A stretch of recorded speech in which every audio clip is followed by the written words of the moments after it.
Olá e bem-vindos a mais um episódio do podcast O Mar e Eu, onde falamos sobre tudo e mais alguma coisa relacionado com o mar. Hoje tenho mais uma convidada super especial, todos os meus convidados são especiais, que é a Maria Rita, que é também bióloga marinha e minha amiga. Nós também fomos colegas da faculdade e hoje ela vai nos falar um pouco sobre o trabalho que ela já fez e o que é que ela está a fazer agora. Portanto, a Maria Rita trabalhou com tubarões durante o seu doutoramento, que ela terminou o ano passado, tal como eu. Acabámos no ano da pandemia, um grande feito. Trabalhou com tubarões e alterações climáticas e agora, após o seu doutoramento, continua a trabalhar com alterações climáticas, mas agora com douradas. Maria Rita, queres falar um pouco sobre quem é que tu és e o que é que tu estás agora a fazer? Então, olha, obrigada Maria, antes de mais, por me teres convidado para estar aqui hoje a falar. Eu sou bióloga marinha, doutorada em Ciências do Mar pela Faculdade de Ciências da Universidade de Lisboa e, como tu disseste, eu tive os últimos anos a estudar os impactos das alterações climáticas em tubarões. Estudei espécies tropicais e temperadas e no fundo foi isso, foi ver de que forma é que as alterações climáticas que são expectáveis acontecer para o final do século, de que forma é que eles vão afetar a fisiologia destas espécies de tubarões. E dos tubarões, portanto, dois tropicais, ou seja, e um temperado, portanto imagino que só o temperado é que exista nas águas portuguesas, não é? Ou não? Sim. As espécies que eu estudei foram, portanto, eu estou a falar das espécies que eu estudei ao longo do meu mestrado e do doutoramento. Então, estudei duas espécies tropicais, o tubarão-bambu e o tubarão-bambu de pintas brancas. E a espécie temperada é uma espécie que nós temos aqui na costa portuguesa, que é o pata roxa, também conhecido como cação. Yeah. Eu estive a ler, por acaso, nós falámos disto também antes, eu mandei-te aquela mensagem sobre aquele report, não sei se chegaste a ler, mas aquele report sobre as raízes do WWF. Sim. E o cação não parece estar em muito bom estado, não sei, por causa da sobrepesca, não é? Não, o cação está como least concern. Ok. É uma espécie que existe abundantemente e temos, sim, bastantes na nossa costa, sim. Boas notícias. Não, sim. De todas as espécies de tubarão que estão em risco hoje em dia, o cação não está na nossa lista de preocupações. Okay. Mas sim, de facto, isto tem estado a sair cada vez mais estudos sobre tubarões e sobre espécies que estão em declínio e realmente os tubarões, apesar de terem esta imagem, nós temos esta imagem muito negativa em relação aos tubarões, não é? Eles, na verdade, devemos preocupar-nos porque muitas espécies estão hoje em dia a ser sobrepescadas e em perigo. Pois, e a questão dos tubarões é que quando nós falamos em tubarões as pessoas imaginam sempre o tubarão branco, que é como se fosse o único tubarão que existe, mas por exemplo o cação, que é tão inofensivo para nós, não é? E como e há tipo, não sei quantas espécies, mas lembro que há milhares de espécies de tubarões e estamos constantemente a encontrar novas e a maior parte, quase 99% delas são totalmente inofensivas para nós. É exatamente isso, existem cerca de 500 espécies de tubarões e dessas existem, assim, normalmente só 4 ou 5 é que são mesmo as que costumam causar fatalidades e pronto, e nós associamos sempre tubarão ao tubarão branco. Yeah. É logo imediato, por causa do filme de Jaws. Jaws. Teve aquele impacto Yeah. Acho que não foi nada esse o objetivo. Pois não, ele até mas gostava de tubarões, não foi pelo que eu ouvi. Exatamente. E teve esse impacto super negativo. E então também é por essa razão que eu tive particular interesse em estudar tubarões, porque eles estão bastante ameaçados e, portanto, a minha pergunta das minhas teses era perceber se, de facto, para além destas ameaças que eles já estão a sofrer hoje em dia, se também no futuro as alterações climáticas poderão trazer poderão ser também uma ameaça para estes animais. E eu sei que é difícil ter uma resposta de sim ou não, não é? Porque isto é sempre mais complexo, mas aparenta que sim ou que não. Portanto, o que é que, daquilo que tu sabes? Sim, pois lá está, é complicado estar a fazer uma previsão, não é? Mas daquilo que eu tenho estado a ler na literatura, eu diria que mais uma coisa que nós não falámos ainda, não explicámos ainda o que é que são as alterações climáticas e que alterações climáticas é que são expectáveis no oceano, não é? Mas que, por exemplo, o aumento da temperatura parece ser mais significativo do que a acidificação. E não sei se queres que eu explique um bocadinho. Sim, podes explicar. Eu também, por acaso, porque como tu estavas a dizer bem, há muitas alterações que se espera que aconteça com as alterações climáticas, sendo que as mais conhecidas é a temperatura e a acidificação. Eu queria te perguntar exatamente se tu estudasses, quando tu estudaste, se focaste somente num aspecto ou se estudaste vários aspectos. E pronto, tenho curiosidade em saber como é que também estudaste isso e quais é que foram os resultados que tu tiveste com as tuas espécies e qual das alterações, se estudaste mais do que uma, é que são as mais graves, entre aspas. Sim, então, começando pela questão das alterações climáticas, aquilo que é expectável acontecer é que, de facto, os oceanos, como a temperatura da Terra está a aumentar e parte desse aumento está a ser absorvido pelos oceanos, é expectável que os oceanos se tornem cada vez mais quentes e mais ácidos. E essa acidificação deve-se ao facto de os oceanos absorverem também parte do dióxido de carbono que nós estamos a libertar para a atmosfera. E foi isso que eu estudei. Eu estudei tanto o aumento da temperatura como a acidificação. Aliás, eu estudei um fenómeno que está a acontecer mais específico dentro do aumento da temperatura, que são chamadas as ondas de calor marinhas. Nós, em Terra, conseguimos sentir por vezes estas ondas de calor, quando existe de repente uma semana em que a temperatura está bastante mais elevada, e o mesmo fenómeno acontece no oceano, em que de repente pode haver, por exemplo, um pico de calor, mas se este aumento de temperatura for mais longo do que 5 dias seguidos, considera-se uma onda de calor marinha. Então foi isso mesmo que eu fui estudar. Eu fui ver as temperaturas dos últimos 30 anos em Cascais, porque esta espécie que eu estudei, o tubarão pata-roxa, existe em Cascais, não é? Então nós fomos ver as temperaturas nesta zona e fizemos, através de um programa, de um software, conseguimos determinar qual é que é uma média, uma onda de calor marinha média e, portanto, a sua duração e a sua temperatura. E o que nós fomos fazer então foi colocar estes pata-roxa durante 15 dias, que foi o tempo médio de uma onda de calor marinha, a mais 3 graus.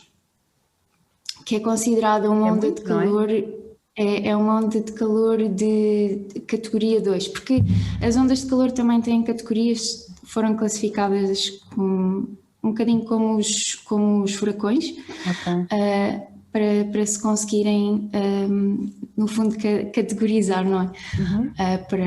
Pronto, e então colocámos uma onda de calor marinha de categoria 2, e neste caso o que eu fui ver fui analisar os parâmetros sanguíneos, fui fazer análise ao sangue e fui também analisar a nível molecular, ver se havia dano oxidativo devido a este aumento de calor.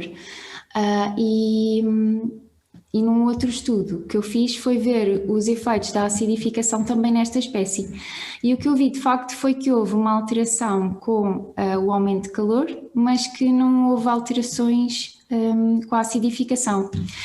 Como eu estava a dizer, parece, quando tu lês na literatura, se analisares, parece de facto que o aumento da temperatura tem mais efeito, ou um efeito mais negativo nos tubarões, e foi isso que eu vi também com estes estudos, que houve, apesar de não ser, neste caso, nesta espécie, não ser detrimental, ou como é que... É daquelas palavras que tu só usas em inglês. Que não a faz mal, não faz mal, ou que não é negativa. Sim, não estou a conseguir encontrar, exato. Não é bem negativo, que apesar de não ser, ou seja, uma questão quase de mortalidade, eles conseguem sobreviver, não é? Houve de facto aqui um efeito mais negativo com o aumento da temperatura. E qual é que é o efeito? O que é que acontece? Portanto, o que eu vi foi que houve um aumento de todas as células sanguíneas, que houve um aumento de glóbulos brancos, de glóbulos vermelhos e de trombócitos, que nos tubarões é o equivalente às plaquetas humanas. E pronto, isto apesar de não ser um efeito que vá causar a sua mortalidade, o facto, por exemplo, de eles terem que estar a investir a sua energia, a ter que estar a produzir estas células extra, poderá ter algum efeito negativo, não é? Portanto, teria sido interessante depois eu estudar o efeito pós-onda de calor, porque eu só estudei durante a onda de calor. Sim, mas sabemos e perceber se... Pode sempre fazer mais, não é? Sim, exato. Tem-se alguma ideia ou se sabe porque é que eles produzem mais essas células sanguíneas com o aumento da temperatura? Há alguma explicação para isso ou tem-se alguma ideia? Aquilo que eu concluí foi que poderá ter a ver com o aumento da temperatura. Tu tens menos oxigênio disponível e tens também uma maior necessidade de oxigênio. Então eles podem estar... outra coisa que eu não disse foi que houve também um aumento da taxa de ventilação, ou seja, eles estavam a ter mais necessidade de respirar. Portanto, este aumento de produção de células, neste caso os glóbulos vermelhos, que são os que transportam o oxigênio, pode ter a ver com esta exigência de mais oxigênio. E então eles tentam compensar com esse aumento. Depois, em relação ao aumento de leucócitos e de trombócitos, estas células os leucócitos são a defesa do organismo, são as células de defesa do organismo. E nos tubarões, por acaso, também os trombócitos ou plaquetas também podem ter esta função de defesa. E eu não fiz uma análise tão pormenorizada que possa perceber exatamente o que é que aconteceu, mas pode ter sido aqui sinal que eles estariam a combater alguma coisa, ou mais no fundo mais frágeis, a ter que utilizar o seu sistema imunitário para combater alguma coisa. Mas eu não consigo concluir exatamente o que é, porque eu não fiz uma contagem diferenciada, portanto nós não podemos saber isso. E essas experiências tu fizeste no Pata Roxa? Fizeste as mesmas depois nos outros dois tubarões tropicais, ou isso foi depois uma outra experiência que tu fizeste? Não, foi um bocadinho diferente daquilo que eu fiz nos tropicais. Num dos tubarões, portanto no bambu, Eu fui analisar, fui investigar o efeito do aumento da temperatura e da acidificação dos oceanos, os dois, também em conjunto, em vários parâmetros, nas taxas de sobrevivência, nas taxas... isto porque estes tubarões bambu eu coloquei-os foram colocados ainda em ovo. Portanto, foram expostos durante toda a embriogênese e depois mais 30 dias. Desculpa. Eu acho que isto já foi há imenso tempo, mas eu acho que foram da Indonésia, se não estou em erro. Este foi o estudo que eu fiz no meu mestrado, eu acho que foi da Indonésia. Ok. Portanto, coloquei em toda a embriogênese e mais 30 dias depois deles eclodirem. E houve, de facto, um efeito nas taxas no tempo de eclosão, tiveram menos tempo a desenvolver-se, não é? Com a temperatura, desculpa, esqueci-me desse pormenor, e também houve uma maior mortalidade, por exemplo, com a temperatura. Portanto, e a acidificação parece não ter tido assim um grande efeito. Daí parecer que, de facto, a temperatura parece ter mais impacto nos tubarões. Ainda por cima, isto sendo espécies tropicais. Exato, era o que eu ia dizer. Sim, que já estão mais próximo do seu limite, não é? Geralmente são muito sensíveis à temperatura, os animais que vivem nesses ambientes. Exatamente. Ok. É difícil, porque há tantas coisas que as alterações climáticas, ou que a temperatura pode alterar. Portanto, tu estudaste o efeito no sangue e na sobrevivência dos ovos, mas é tão complexo porque pode afetar tantas partes da vida de um organismo, não é? Que é super difícil conseguir ter realmente uma ideia geral de como é que as alterações climáticas vão afetar ecossistemas inteiros. Mas a verdade é que parece que sempre que investigamos, que alteram sempre qualquer coisa, não é? E no caso dos tubarões bambus, tu viste que havia uma maior mortalidade. Mortalidade, ou seja, eles nasciam e morriam ou eles nem sequer chegavam a nascer? Não, eles acho que eu agora não tenho a certeza absoluta, mas eu acho que a mortalidade foi após a eclosão. Oh, tadinhos. Sim, os juvenis acabavam por morrer mais do que os que estavam normal. Controle, não é? Yeah. Sim. Tu és a única pessoa que eu conheço em Portugal que trabalha com tubarões e nós temos uma costa enorme e temos imensos tubarões que nas nossas águas eu nem sequer fazia ideia. Eu descobri por causa de ler aquele report. Relatório, sim. Relatório que eu te falei da WWF. Que temos imensas espécies de tubarões nas áreas, o que não é de espantar, uma vez que temos o Oceano Atlântico mesmo ao lado. Sim, exatamente. Mas não há muita gente a trabalhar com tubarões em Portugal, pois não. O que eu queria perguntar era se há alguma ideia de como é que isto vai afetar em Portugal a população de tubarões, portanto estas alterações que se esperam no futuro. Se tens alguma ideia, se há estudos nessa direção? Cá em Portugal eu acho que nós somos o único grupo que está a estudar isso, em tubarões, não é? Há mais grupos a estudar tubarões, mas não na temática das alterações climáticas. Ok. Mas há muita coisa para se estudar com tubarões, tens muitas ameaças, não é? E há grupos que estão principalmente a estudar o efeito das pescas. Que é uma também grande ameaça para eles, não é? Se não a maior. É a maior ameaça, sim. Mais do que as alterações climáticas, é neste momento a maior ameaça que eles têm. Mas em relação ao que é que eu acho que vai acontecer, o que pode acontecer, por exemplo, se as águas estão a ficar mais quentes e eles não conseguem suportar essa alteração, eles podem sempre ir para outro sítio, não é?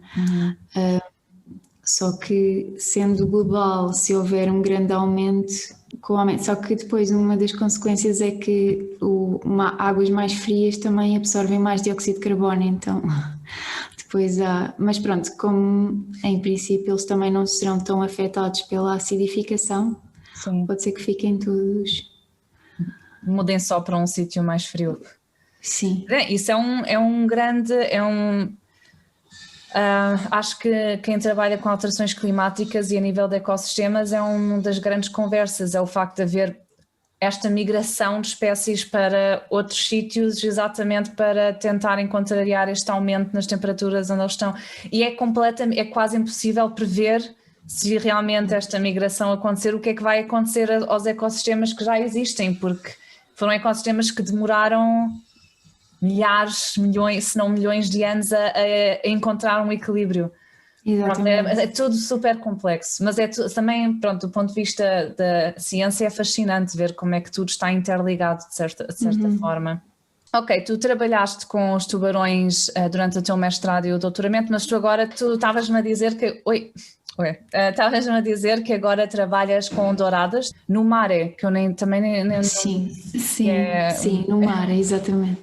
em Lisboa, certo? Sim.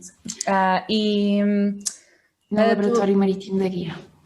E tu agora, num sítio espetacular, o laboratório com a vista mais bonita que há. Podes crer. Agora estás a trabalhar também com alterações climáticas, mas com douradas. E o que é que tu estás a analisar? É mais ou menos o mesmo tipo de coisas que analisaste nos tubarões ou é diferente?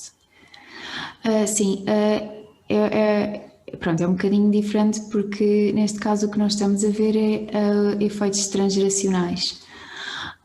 Portanto, expor os progenitores e ver se a descendência também é afetada.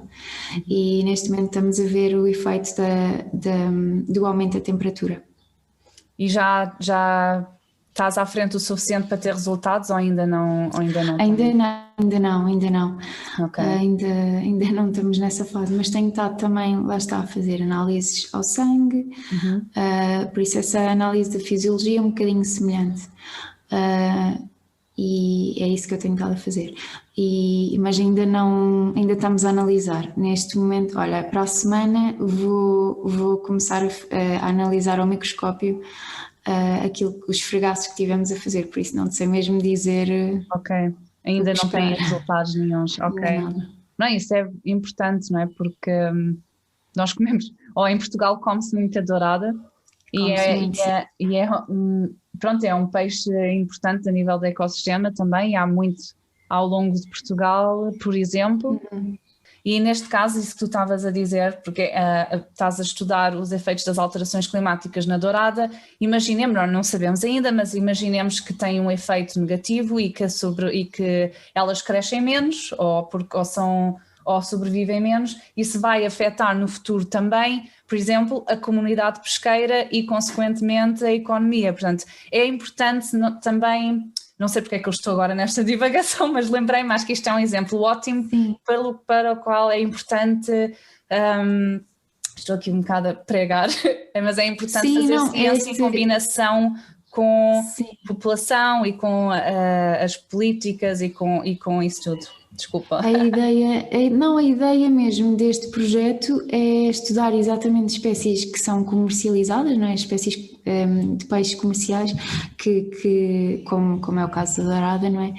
E lá está, imaginando que de facto há um efeito muito significativo nesta espécie, e isso pode ser um problema depois no futuro, por isso é importante e por isso é que este trabalho também que tu estás a fazer de falar com as pessoas porque assim a ciência é de todos. Certo. E portanto estar a transmitir isto às pessoas e depois quando eu tiver estes resultados, se tu quiseres, ou eu ou alguém da minha equipa vir cá falar outra vez e comunicar isto às pessoas, acho que é muito importante. Concordo, mas eu concordo e acho que a ciência está-se a dirigir nessa direção. O que é que tu achas? Eu agora estou um bocado fora da ciência em Portugal, ou seja, pronto, tenho contactos com vocês que são os meus amigos e com quem falo, mas não estou dentro, como eu já não trabalho já há alguns anos em Portugal, mas eu sinto que do ponto de vista global que a ciência está um bocado a direcionar-se mais para esse lado, não é? para também Eu acho que comunicar e para explicar porque é que é importante nós sabermos estas coisas e tomar decisões baseadas em ciência. Sim, eu acho que sim, eu acho que está a dirigir-se nesse sentido, sem dúvida. Eu não sei, se calhar também estou um bocadinho influenciada por procurar muito isso, não é? Pois Então também eu. encontro muito, e acho que é absolutamente essencial. Se calhar não está assim tão disponível às restantes pessoas que não estão à procura disso, e se calhar devia ser um bocadinho mais. Mas eu sinto que sim, que estamos a evoluir nesse sentido de comunicar cada vez mais a ciência para toda a gente, para que seja acessível ao máximo de pessoas possível. Eu acho que é necessário, acho que é mesmo agora, acho que cada vez mais é necessário. Bem, eu queria te perguntar, porque se calhar há pessoas que estão a ouvir e que estariam interessadas em trabalhar com tubarões. Eu recebo bastantes mensagens a perguntar, A sério? muitas mensagens de pessoas a dizer ou querem trabalhar ou com mamíferos marinhos ou com tubarões. Tens algum conselho assim para quem quiser trabalhar com tubarões em Portugal ou noutro sítio qualquer? Se tens algum conselho para dar? Olha, o que eu diria é pesquisar quem é que são os investigadores que estão a fazer estudos com tubarões, não é? Se é mesmo esse o foco das pessoas, e fazerem voluntariado lá, ou falarem, porque eu comecei também como voluntária e ganhei imenso com essa experiência. E depois até pode ser que a pessoa tenha esta ideia que tubarões são uma coisa e depois vai estudar e não é bem aquilo que quer. Por isso eu acho sempre que isto é um bom conselho, é fazer voluntariado, ir falar com as pessoas, conhecer o que é que está a ser feito, falar. Eu acho que os investigadores, pelo menos aqueles que eu conheço, são todos muito acessíveis e respondem, e se tiverem, quer dizer, agora na verdade com isto do Covid é um bocadinho complicado, não é? Se calhar não é assim tão fácil, mas Está a reabrir, em breve esperemos que isto esteja a mudar, não é? Sim. E sem dúvida falar, conhecer, perguntar a professores, falar, conhecer, networking, não sei esta palavra em português, mas... Acho que não existe em português, fazer contactos. Pronto, criar contactos com várias pessoas, exato. Rede de contactos. Exato, acho que isso é fundamental. Concordo. E pronto, acho que seria esse o meu conselho. Tens algum, agora só numa brincadeira, tens algum tubarão preferido? Tenho, eu estou, não se vê, mas eu estou com uma camisola de um whale shark, de um tubarão-baleia. É um tubarão-baleia, adoro. É o meu preferido. Claro, é tão fofo, mega querido. É super. Eu agora tenho estado a ler sobre o Greenland Shark, o tubarão da Groenlândia. Tubarão da Groenlândia. Que vivem até tipo aos 500 anos. Eu tipo, what? Sim. Não sei se é. 300, 500, eu não 300, sei ao certo. 500. Por aí. É o desvio padrão. Entre 300. Mas sim, eles lá está. Daí, olha, uma coisa importante, porque é que nós precisamos tanto de preservar os tubarões, é porque eles vivem muitos anos, incluindo esse tubarão da Groenlândia. Sim. E portanto esses tubarões reproduzem-se, ou só começam a ter descendência a partir dos 120 anos. Portanto, Não sabia disso.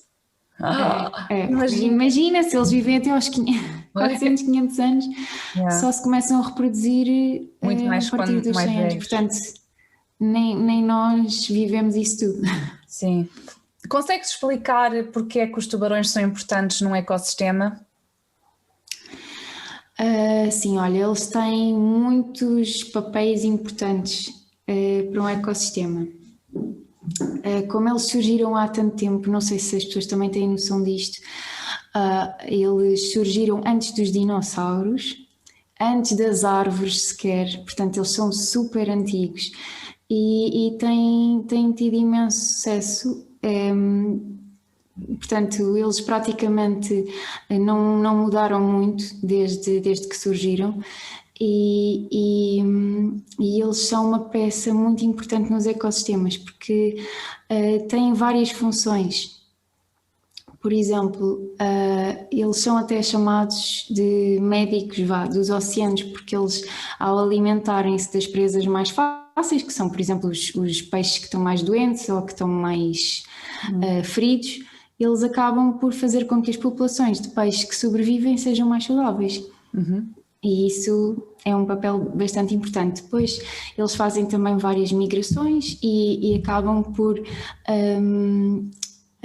como é que eu hei de dizer, de ligar os ecossistemas, porque comem aqui, depois vão fazer o seu cocó ali noutro sítio e há aqui esta transmissão de nutrientes entre as várias zonas, por exemplo. Eles também são importantes porque imagina, se houver tubarões num sítio, as presas deles não vão alimentar-se tanto, por exemplo, fazer o chamado grazing ou herbivorismo. E portanto eles acabam por ter também este papel de alterar depois o comportamento das suas presas. Fazer com que haja maior biodiversidade, que haja um aumento da biodiversidade. E olha, não me estou a lembrar assim de mais nada, mas já é importante, já demonstra que eles têm um papel mesmo muito importante. Sim, porque sim, nós não...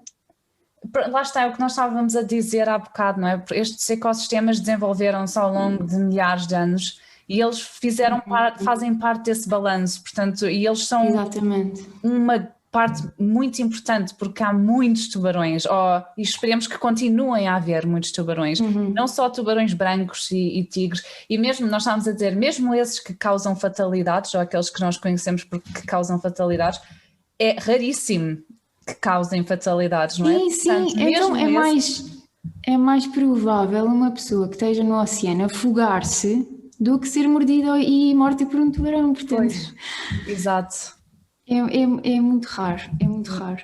E principalmente porque eles não estão lá para nos atacar, ao contrário daquela imagem do Jaws, que eles são máquinas devoradoras de humanos. Nós não estamos no menu deles, não é? Nós não fazemos parte do menu. Não. E acho que se as pessoas tiverem consciência que existem alguns tubarões que realmente causam fatalidades e se houver cuidados... Exato, não vamos cada tubarões brancos, não é haver um tubarão branco e abraçar tubarãozinho, também não é são tão fofinhos. Não, continuam a ser predadores, não é? Exatamente. É ter a consciência que algumas espécies, a maioria não, a maioria, como por exemplo o tubarão-baleia, é super fofinho e não faz mal a ninguém. Até esses que estudaste, esses não, são tão pequeninos também, os que tu estudaste, não são? São, têm menos têm cerca de 1 metro, são normalmente mais pequenos do que nós, no geral. O pata roxa.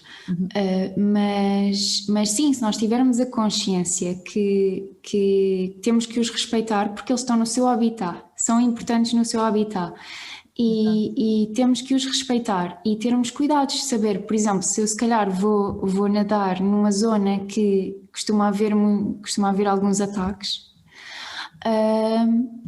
se calhar ter algum cuidado, ou estar preparado, não é? Sim. E não ir fazer festinhas de um tubarão, não aconselho nada a fazer festinhas de um tubarão branco. Sim, eu tenho muita ideia às vezes que as pessoas ou é um extremo ou é outro, ou seja, ou eles são todos uns santos e podemos ir abraçar-nos a eles que eles não fazem mal nenhum, ou então são estas máquinas devoradoras de pessoas. Não são nenhum nem outro, eles são animais selvagens na mesma, quase todos eles predadores, há só 4 espécies que acho que são filtradores, não é? Que é o tubarão-baleia, ou 3. Tubarão-baleia, basket shark e megamouth, acho que são 3. Sim. Não me estou a lembrar de É o outra frade. O espécie. frade é qual? Qual é que é o O frade? frade é o basking. É o basking, é isso. Já, acho que são esses três. Acho que tens também o elefante. Não tenho a Não me lembro certeza. agora. Tá, bem, mas há pouco, pronto, mas a maior parte Sim. continuam a ser animais carnívoros de qualquer das formas e alguns deles bem grandes. E, portanto, são predadores e têm instinto de predadores, tal como leões e como qualquer outro desses animais. Exato. Mas também não são tipo todos os tubarões are out there to get you, não é? Portanto, Exato. É os extremos. Sim. Exatamente. Tem que haver um equilíbrio. Exato. Exato, é respeitar que eles estão lá e pronto. Exato. Isso é importante. Isso eu acho que esse é. Tu, se calhar, tens mais experiência que eu nisso, porque trabalhas com tubarões. É difícil convencer. Eu acho que às vezes é difícil convencer as pessoas porque é que eles são importantes para além de serem cute, alguns deles, não é? Porque Sim. as pessoas têm uma relação emocional com animais que querem proteger e com os tubarões isso é um bocado difícil, porque lá como estamos aquela imagem, se bem que há uns tubarões mega cutes. Pois é, há uns muito fofinhos, Eu não acho, sei, por exemplo, desculpa, ia só dar um exemplo. Sim, Tipo, o Epaulet Shark eu acho super fofinho. Qual? Epaulet, o tubarão Epaulet. Não sei qual é, tenho que ir ver. Escreve também uma coisa curiosa sobre eles, que é eles são chamados walking sharks porque eles conseguem andar, usam as suas barbatanas e andam mesmo fora d'água, é super fofinho. Eu não sei disso, como é que eles se chamam? Sim, Epaulet. Eupalete? É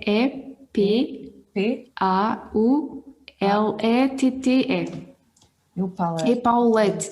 Acho que falta um O, desculpa, meu Deus. Epaulet, ok, eu hei de descobrir. Vê lá, eu não sabia, não conheço estes tubarões, tenho que ir investigar depois disto. Que fofos! Super engraçados. Eu ia te perguntar se é normal teres essa conversa de tentar explicar às pessoas porque é que os tubarões são importantes ou já estás tipo, ou não, como é que lidas com isso? Eu tento sim, tento ter essa conversa com as pessoas, algumas compreendem, outras nem por isso. Eu acho que o medo é aqui um fator muito preponderante neste sentido. Uma coisa que eu também tento alertar é para não se comer tubarão, que também não é muito saudável. Em Portugal come-se o quê? Cação, come-se, eu sei que se come, mas é só a mais... Tintureira também pode ser chamado de cação. Há mais tubarão, eu não tenho a certeza se são mesmo comercializados, mas tens, por exemplo, o tubarão lixa, o tubarão gato, eu não tenho a certeza se também são ou não. Ok. Mas tens o tubarão, o cação, a tintureira, que são muito, principalmente no Alentejo, come-se muito sopa de cação. Eu acho que aí sim. Passado. Sim, eu também. A infância toda no Alentejo comi muita sopa de cação. O problema é de comer os tubarões. É o mesmo problema que comer qualquer predador de topo. Pode ser também o atum, por exemplo, que é a questão do mercúrio que vai acumulando ao longo da cadeia alimentar. Quanto mais alto, mais contaminação por mercúrio teremos. Olha, para terminar, queria te perguntar se tu tens alguma... já disseste que do Eupaulet, eu ia te perguntar, também te perguntei ao Miguel, se tens assim algum facto sobre tubarões que tu achas assim super fascinante, mas já falámos de tantos. Já disse alguns que eu acho fascinante. Mas lembras-te mais algum? Deixa-me pensar. Olha, descobriram... eu quero dizer tantos. Descobriram, por exemplo, agora há pouco tempo, que há tubarões que brilham no escuro. Eu vi isso! What? Eles são awesome! São bioluminescentes! A bioluminescência fascina-me. Fascina-me também. É espetacular. E descobrem coisas sobre tubarões fascinantes. Por isso é que, não dá... Sendo cientista de tubarões, não dá para não gostar imenso deles. Ok, Maria Rita, muito obrigada por esta conversa super interessante. Gostei imenso de falar contigo e de saber o que é que tu estás a fazer. Se vocês quiserem seguir a Maria Rita, ela tem uma conta no Twitter e no Instagram que eu vou deixar aqui em baixo digo no vídeo do YouTube, porque isto está a ser também gravado para o YouTube, para quem só nos estiver a ouvir, e estará na descrição do podcast. Se quiserem ir lá ver o trabalho que ela faz, por favor, façam. Eu acho isto fascinante. Muito obrigada por estares aqui. Obrigada, Maria. E estou ansiosa para ver o que é que as minhas legendas do YouTube vão dizer. Ai, opa! Que eu vi.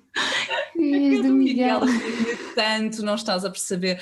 Houve uma fase em que dizia I am a psychopath. Era o Miguel dizia qualquer coisa e dizia I am a psychopath. Olha, eu rio tanto com as legendas automáticas do YouTube. Eu acho que ele deve traduzir do brasileiro, sabes? Ele deve estar à procura da pronúncia brasileira e não do português de Portugal. E então brasileiro. Eu acho que deve ser, porque o Google Tradutor é brasileiro, geralmente. Ok. Então não percebe muito bem o que é que está a ser dito. Não, eu rio bem. Também estou com curiosidade. Mas, olha, muito obrigada, gostei imenso. E se calhar... Obrigada eu pelo convite. Virás mais vezes, se calhar. Depois, quando tiveres mais resultado. Olha, sempre que tiver disponibilidade e sempre que me quiseres aqui. E obrigada a todos vocês por verem ou ouvirem. E até à próxima.